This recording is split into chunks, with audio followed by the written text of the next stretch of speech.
Hey buddies, welcome to my channel Hema హంగామా. నేను మీ హేమ. అందరు ఎలా ఉన్నారు? సూపర్ ఉన్నారు కదా. అండ్ ఎక్కడ చూసుకున్నా ఇదొక్క మాటే అనిపిస్తుంది యాజ్ ఆఫ్ నౌ, కల్కి 2898 AD, అంతే కదా. ఎక్కడ చూసుకున్నా అటు బుజ్జి కార్ అంటారు, లేదంటే ప్రభాస్ అంటారు, లేదంటే కలెక్షన్స్ అంటారు, లేదంటే క్యామియోస్ అంటారు. ఎన్నున్నాయి చెప్పుకోవడానికి కల్కి సినిమాలో. ఇన్ని క్యామియోస్ ఏ సినిమాలోనూ రీసెంట్ డేస్లో అయితే నేను చూడలేదు. అంతమంది క్యామియోస్ని పెట్టి నాగశ్విన్ గారు అయితే బ్యూటిఫుల్గా తెరకెక్కించారని చెప్పొచ్చు.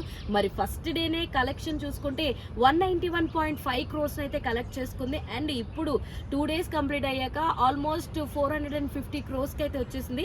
ఈ ఆదివారం కూడా దాటేస్తే ఆల్మోస్ట్ 650 crores వరకు వచ్చేస్తుంది అని చెప్పేసి మూవీ లైక్ ప్రొడ్యూసర్స్ ఎవరైతే ఉన్నారో అశ్విని దత్ గారి టీం అంతా కూడా అనుకుంటున్నారు.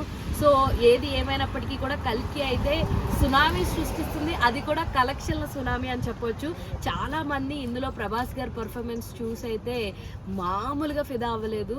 అంత అంత అంటే అంత అల్టిమేట్ ఉంది. చాలా మంది చెప్తున్నారు లైక్ ముఖ్యంగా ఇందులో ఫైట్స్ మన అమితాబ్ బచ్చన్ గారితో అలాగే ప్రభాస్ గారితో ఉన్న ఫైట్స్కి అయితే వేరే ఫ్యాన్ బేస్ ఏర్పడిపోయింది అనుకోండి. సో ఇంతకీ ఇప్పుడు దాకా ఎంతమంది కల్కి సినిమా చూశారు, ఎంతమందికి నచ్చింది? నచ్చితే కనుక కమెంట్లో జై కల్కి అని చెప్పి పెట్టేసేయండి. నాకు కూడా అర్థమైపోద్ది ఎంతమందికి ఈ సినిమా నచ్చిందో. సో ఇలాంటి ఇంట్రెస్టింగ్ అప్డేట్స్ కోసం ప్లీజ్ డూ ఫాలో హేమ హంగామా.